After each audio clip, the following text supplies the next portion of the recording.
Have you ever wondered if someone you thought was lost forever could, somehow, still be out there? What if the universe, in its infinite and often cruel wisdom, played a trick of fate so profound that it took a lifetime to unravel? Imagine carrying the weight of an unimaginable loss for 40 long years, believing a cherished soul had vanished, swallowed by the currents of time. And then, one ordinary moment, one casual scroll through the endless expanse of the internet, you see a face, a voice, a flicker of recognition that shatters everything you thought you knew. This isn't just a story about a missing person. This is about an echo from the past, a melody thought to be silenced forever, found in the most unexpected of places. This is the incredible, heart-wrenching journey of Elias Thorne, and the sister he thought he lost, until he saw her on YouTube. The rain outside hammered against the window panes of Elias Thorne's small, meticulously organized study, each drop a percussive reminder of the quiet, solitary life he'd built for himself. At 58, Elias carried the weight of years not in the lines etched around his eyes, but in the profound silence that often filled his evenings. He was a man of routines, of predictable comfort, a stark contrast to the tumultuous childhood that had shaped him. He'd long ago found solace in his work as a freelance editor, meticulously polishing other people's words while his own story remained unfinished, truncated by a loss so profound it had become a part of his very being. 40 years. 40 years since the laughter died, since the scent of fresh-baked cookies vanished from their small kitchen, since the bright, mischievous sparkle in his little sister Lily's eyes had last met his. She was just 8 then, a whirlwind of boundless energy and a voice that, even at that tender age, promised to be something remarkable. Lily, with her fiery red hair that cascaded down her back like a molten river and a smattering of freckles across her nose, was the sun to his more reserved, studious moon. Their bond was the kind only siblings who navigate hardship together can forge, a secret language of shared glances and whispered dreams. The official story, the one repeated in hushed tones by relatives and eventually faded from public record, was a tragic accident. A family picnic by the old Willow Creek, a sudden, unforeseen current, and then nothing. Despite frantic searches, despite weeks that blurred into months of desperate hope, Lily was gone.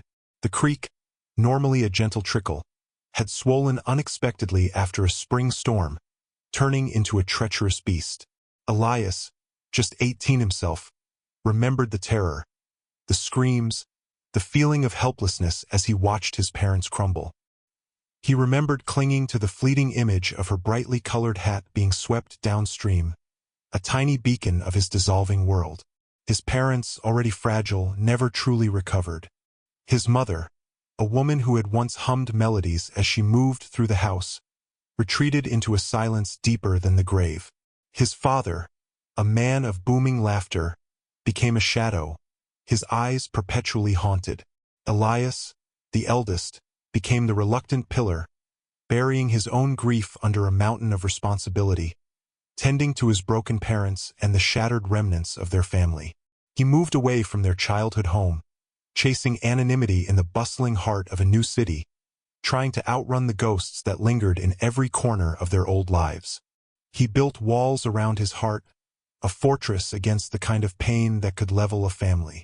He rarely spoke of Lily, not because he forgot her, but because the mere mention of her name felt like a fresh wound. She was a ghost, a beloved memory enshrined in a private corner of his soul, a sorrow he bore in stoic silence.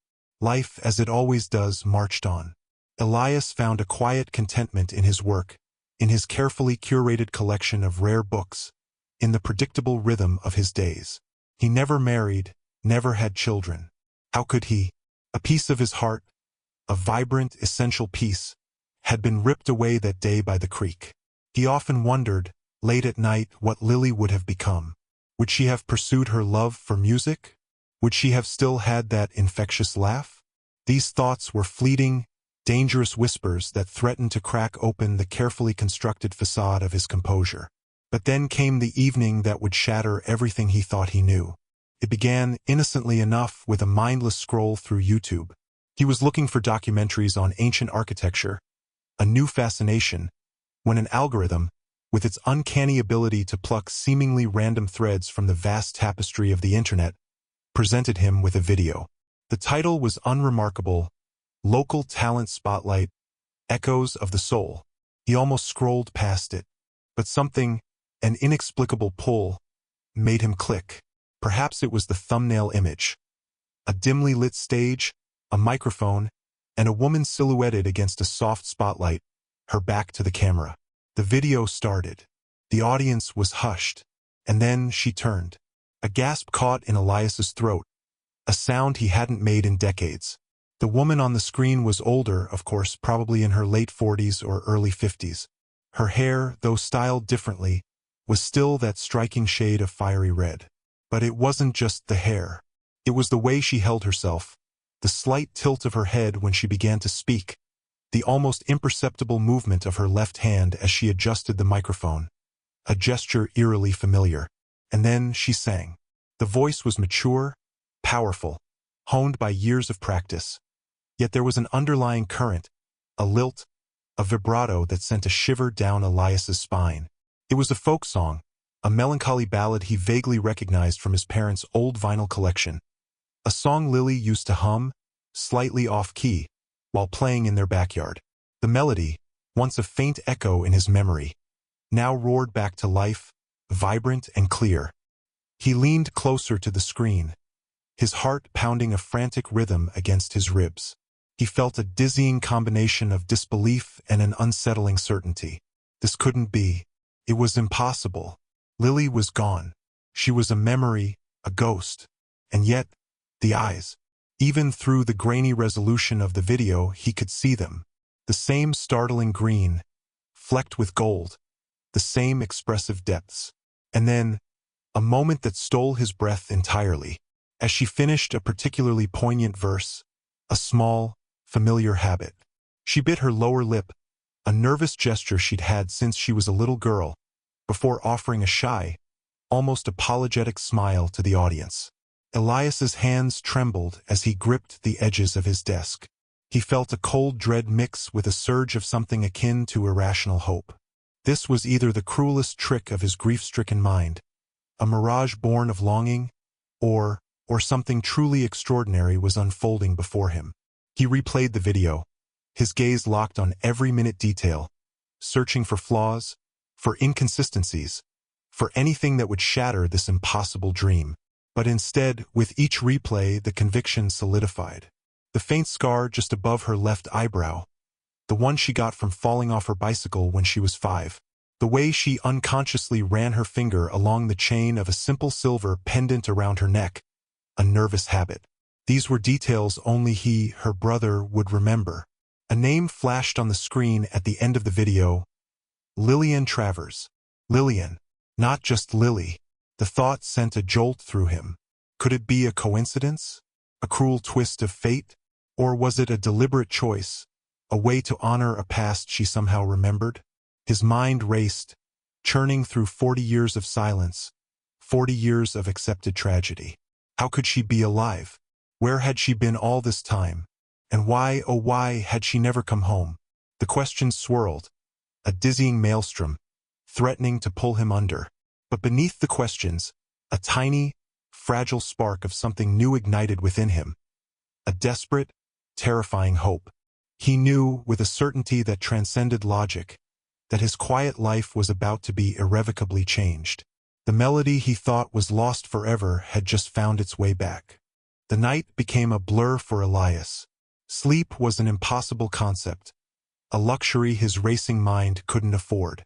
He sat hunched over his computer, the video of Lilyanne Travers playing on a loop, each viewing uncovering a new, forgotten detail, a subtle mannerism, a specific inflection in her voice that screamed Lily. He scrolled through the comments section, a chaotic mix of praise for her musical talent and casual chatter. Nothing. No mention of her past. No clues to her origins beyond a few local event listings in what appeared to be a small town nestled somewhere in the Pacific Northwest. The internet, so vast and all-knowing, felt suddenly opaque, a cruel tease. He tried every search term he could think of: Lilyanne Travers singer, Lilyanne Travers folk music, even Lilyanne Travers missing sister. The results were a dizzying array of irrelevant links, dead ends, and a handful of articles about local music festivals where she had performed. He learned she often played at small, intimate venues, coffee shops, community centers, and occasionally larger outdoor events. Her music, a blend of traditional folk with a contemporary twist, seemed to resonate deeply with her audience. There were snippets of interviews, brief and impersonal, where she spoke about her passion for storytelling through song, but never about herself. No family, no background, just the music. It was as if her life began the day she picked up a guitar. By dawn, Elias was exhausted, but a strange, potent energy coursed through him, fueled by a terrifying cocktail of hope and dread.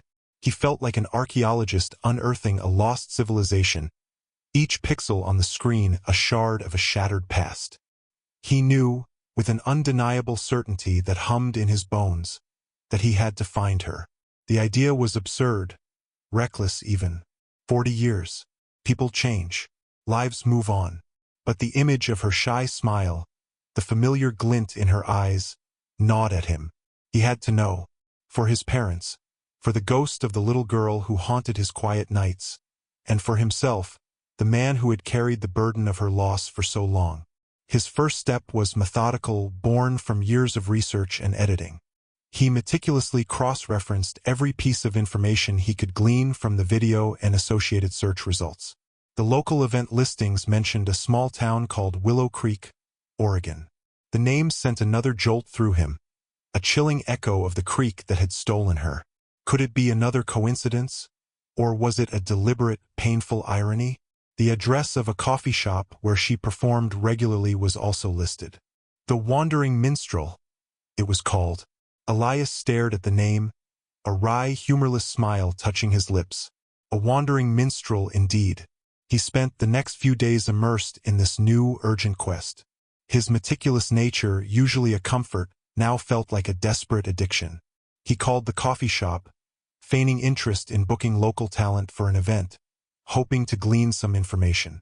The bubbly young woman on the phone, too eager to help, confirmed that Lilyanne Travers was a regular, a local favorite, known for her captivating voice and mysterious aura. Mysterious aura. Elias almost laughed.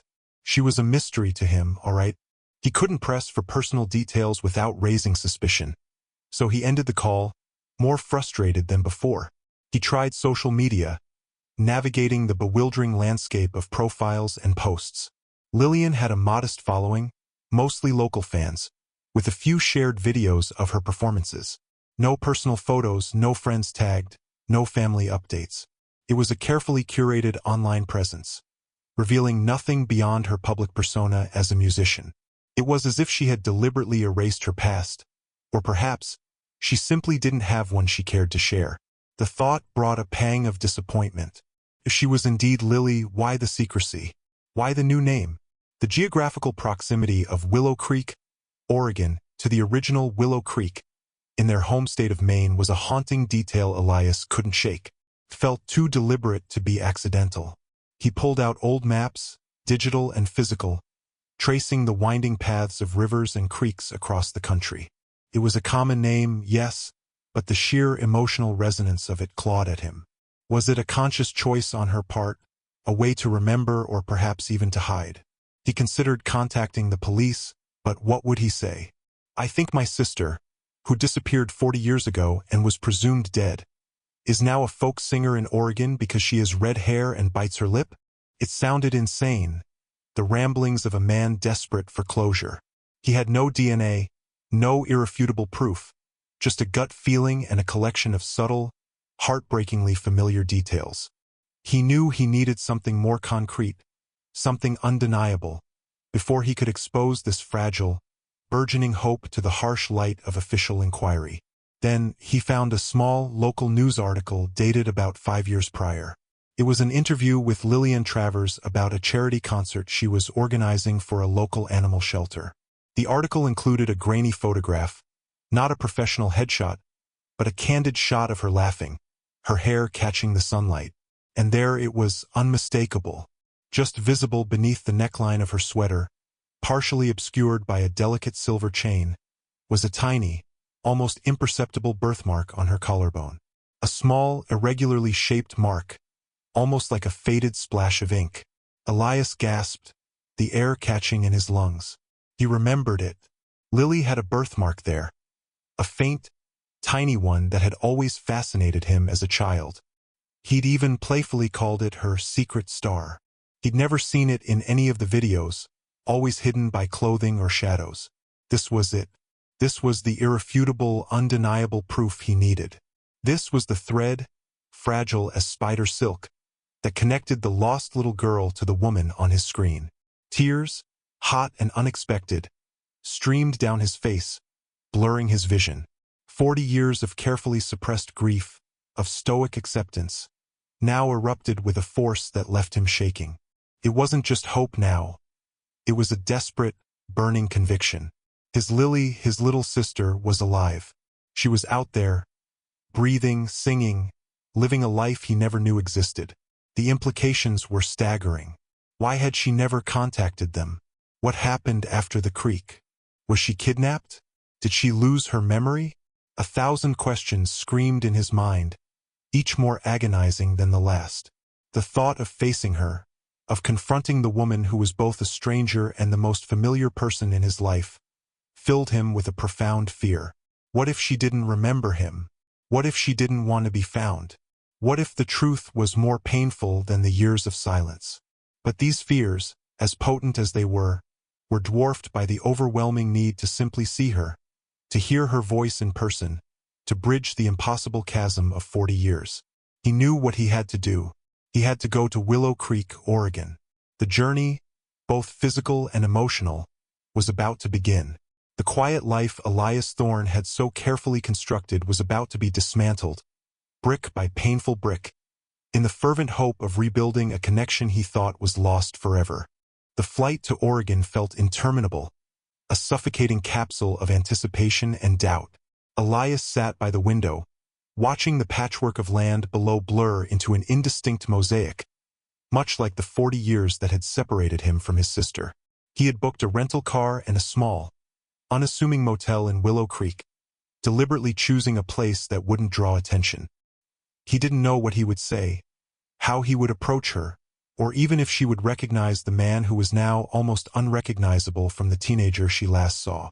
Every possible scenario, from a joyous embrace to a cold rejection, played out in his mind, each more terrifying than the last. Upon arriving in Willow Creek, a charming, sleepy town nestled amidst towering fir trees and the murmuring sound of a distant river, Elias felt a strange sense of déjà vu. The air here, crisp and clean, carried the faint scent of pine and damp earth, reminiscent of the forests surrounding their childhood home.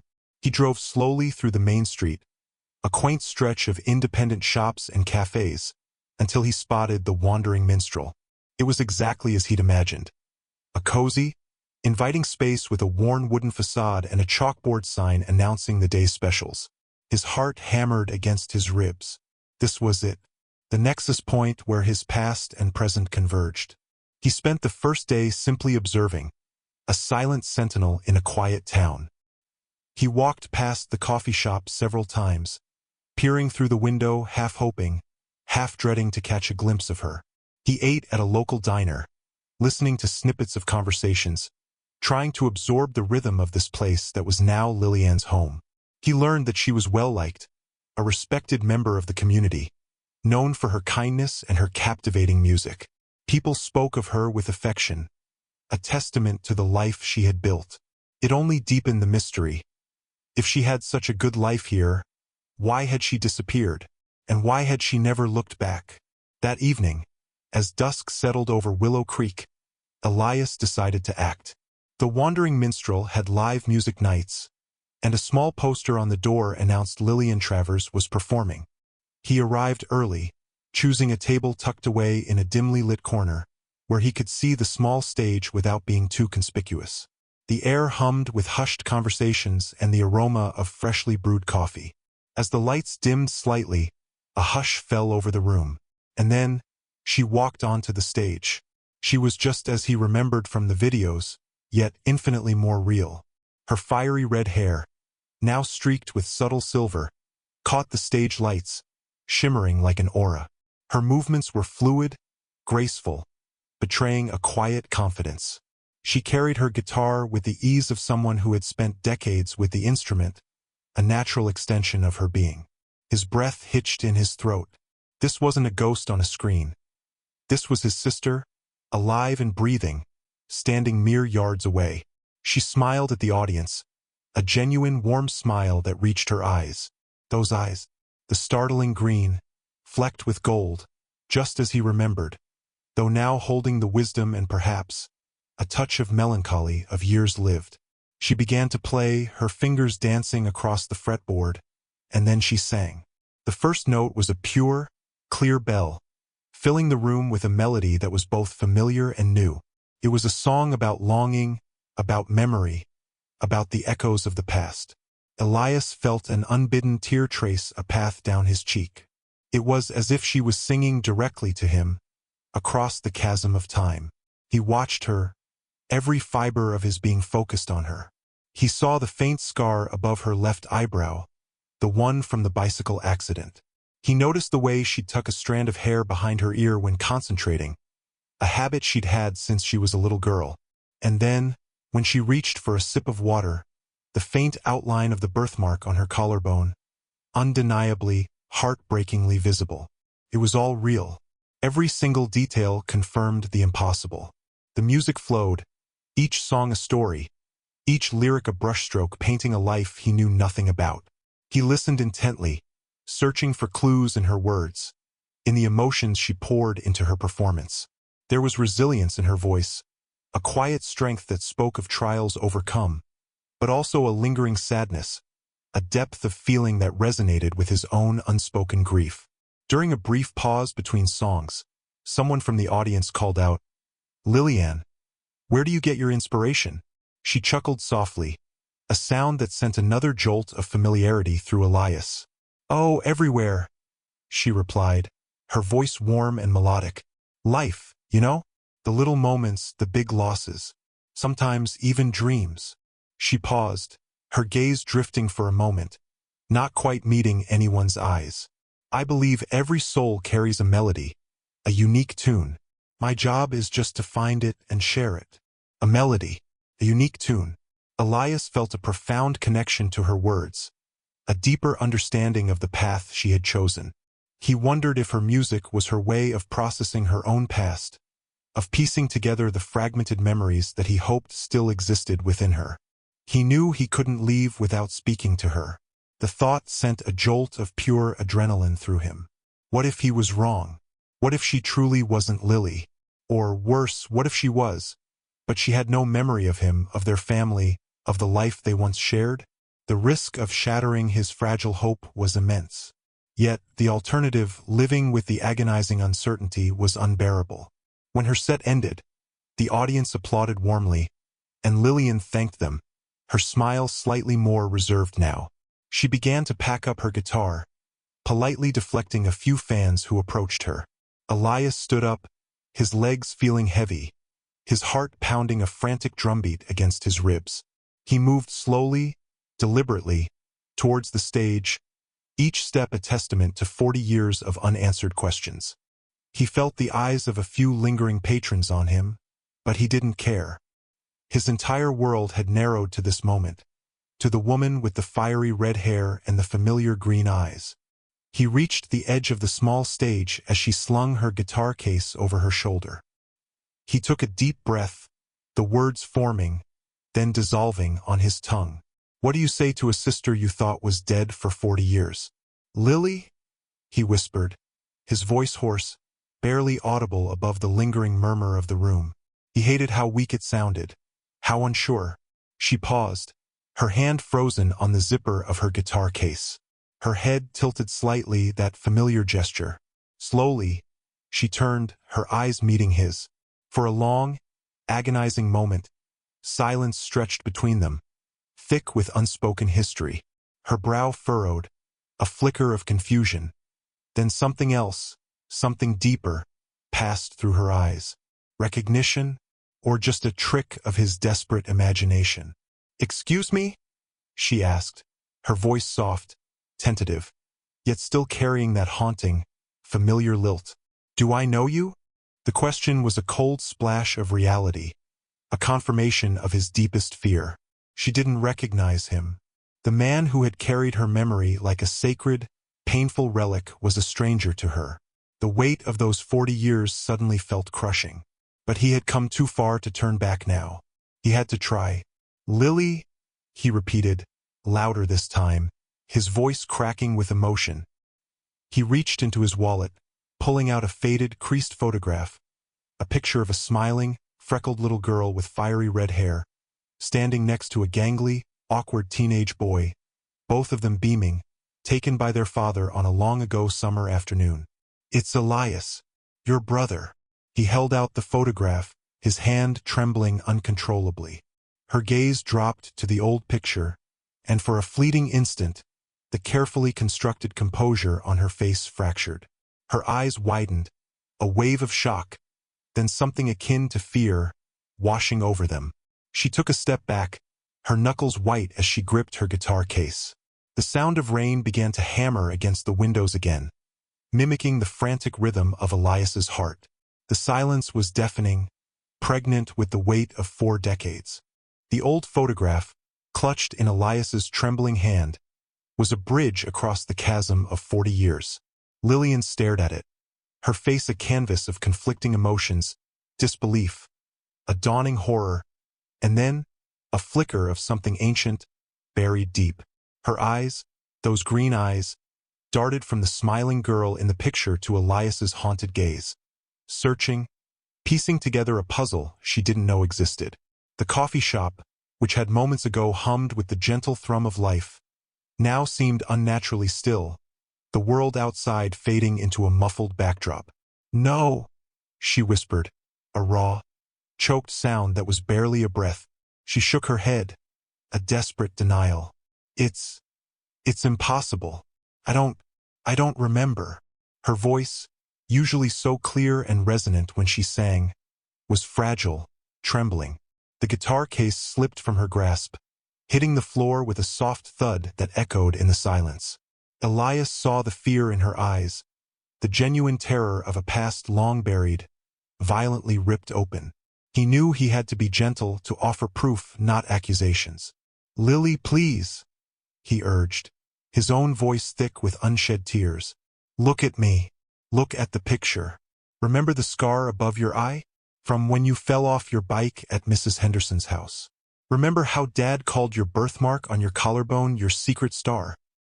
He pointed to her eyebrow, then to the faint mark on her exposed collarbone, his fingers trembling. Lilyanne's hand instinctively flew to her neck, covering the birthmark, her face paling. The weight of his words, of these intimate, undeniable details, began to chip away at her carefully constructed reality. A shiver ran through her, not of cold, but of a memory trying to claw its way to the surface. Suddenly, her composure crumbled. A wave of dizziness washed over her, and she swayed. Elias instinctively reached out, steadying her arm. His touch, after so many decades, was a jolt, an electric current passing between them. For a moment, she stiffened, then leaned into his support, her breath coming in ragged gasps. I had an accident," she mumbled, her eyes distant, unfocused, as if peering into a swirling fog. "The creek. I remember the water. Cold. So cold. And then, nothing. Just waking up in a hospital. They said I was found miles downstream, unconscious. My head. They said I hit my head. Amnesia." Her voice was barely audible, recounting a story that was both utterly new and horrifyingly familiar to Elias. "A kind woman found me," Lilyanne continued, her voice gaining a desperate urgency as fragments surfaced. "She took me in, said I didn't know my name, where I came from. She called me Lilyanne because of the lily-shaped locket I had. She was a musician, taught me to play. She was my new mother." She looked up at Elias, her eyes wide with dawning, painful understanding. "She never mentioned a family looking for me. Never. She just raised me." The pieces began to click into place, a tragic mosaic of lost lives. The woman, whoever she was, had clearly found a child with amnesia and chosen to raise her as her own. Perhaps out of kindness, perhaps out of a desperate loneliness. A cruel twist of fate, a life stolen not by malice, but by circumstance. Mom and Dad, they never stopped looking. Lily? Elias choked out, tears finally streaming freely down his face. They never recovered. They thought you were gone. Forever. The pain of their unfulfilled longing, his own buried grief, erupted into the quiet space between them. Lilyanne's hand slowly reached out, her fingers touching the faded photograph. Her gaze softened, her eyes filling with tears that mirrored his own. Mom, Dad. The names, foreign yet strangely resonant, passed her lips. There, are they? Elias shook his head, unable to speak, the answer a fresh wound. His mother had passed away 5 years ago, his father a decade before that, both consumed by silent sorrow, never knowing their daughter was alive. A heart-wrenching sob tore through Lilyanne, a primal sound of grief for a family she had lost and then found too late. She crumpled into Elias's arms, their embrace a desperate, cathartic release. 40 years of separation, of unspoken pain, of unimaginable loss, dissolved in that moment. He held her tightly, feeling the familiar slightness of her frame, the vibrant strength that belied her past trauma. His little sister. She was here. They sat there for a long time, holding each other, allowing the decades of tears to flow. When the initial wave of emotion subsided, Lilyanne, her voice still raw but stronger, began to recount her story in fragments, each memory surfacing like a lost treasure. The woman who found her, a kind but solitary musician named Evelyn, had indeed taken her in, believing her to be an orphan with no memory. Evelyn had fostered Lilyanne's natural talent for music, giving her a new life, a new identity, and a new purpose. Lilyanne, now Lilyanne Travers, had grown up in this small, artistic community, surrounded by music, but always with a quiet, inexplicable void in her heart, a sense of something missing. It was the echo of a past she couldn't remember. Elias, in turn, told her about their parents, about his own life, the relentless search that eventually turned into a quiet, resigned acceptance. He spoke of the emptiness she had left, the indelible mark she had made on their lives, and the profound sorrow that had always lingered. They exchanged stories, bridging the vast gaps in their shared history, marveling at the uncanny parallels and heartbreaking divergences. Lilyanne learned of the Willow Creek in Maine, the very name she had unknowingly mirrored in her new life, a subconscious tether to her forgotten origins. As the night wore on, the initial shock gave way to a fragile, burgeoning sense of connection. The stranger and the lost sister slowly began to intertwine.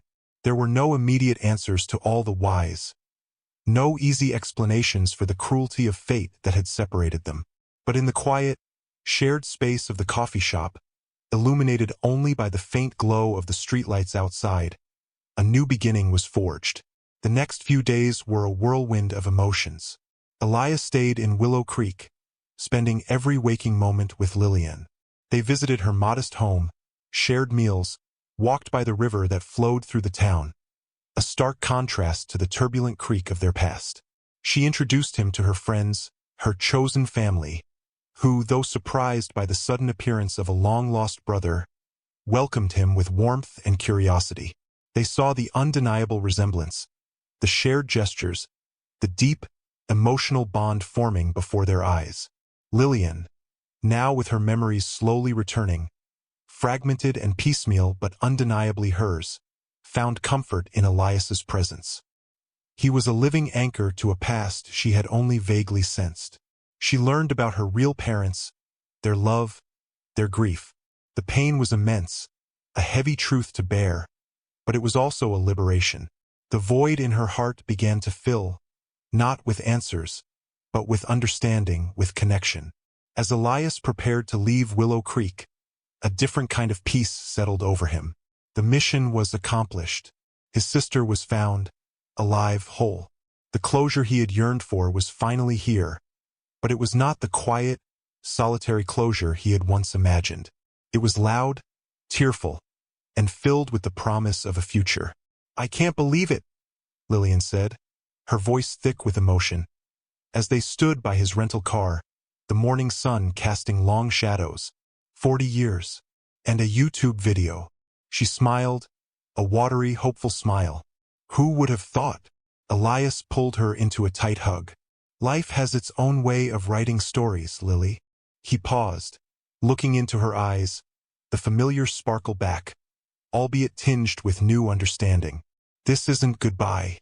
This is just the beginning." And it was. They promised to stay in touch, to build on this fragile, precious reunion. There would be more visits, more shared stories, a gradual reclamation of their shared history. Lilyanne, now knowing her true origins, could finally integrate both parts of her life, the past she had lost and the present she had built.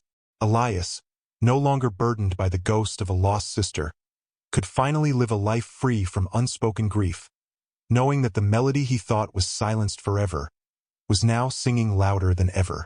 As Elias drove away from Willow Creek, he pulled out his phone, a new sense of purpose filling him. He found the YouTube video of Lilyanne, the one that had changed everything. He watched it again, seeing it with new eyes, a testament to the power of connection, the resilience of the human spirit, and the inexplicable magic of finding what you thought was lost forever. He knew that their story, this incredible, impossible reunion, needed to be shared, not just for them, but for anyone who had ever harbored a secret hope, for anyone who believed in the impossible. This wasn't just a story about a lost sister. It was a testament to the enduring power of family, found in the most unexpected of places. He leaned over, reaching for the phone, tapping a few buttons. "If the story moved you," he imagined saying to the camera, a voice full of conviction. "If it made you believe in miracles, then please like this video, subscribe to our channel, and turn on notifications so you don't miss the incredible stories we'll share about the human spirit, about hope, and about finding family where you least expect it. Because sometimes, the echoes of the past, found in the most unlikely of places, are the strongest melodies of all."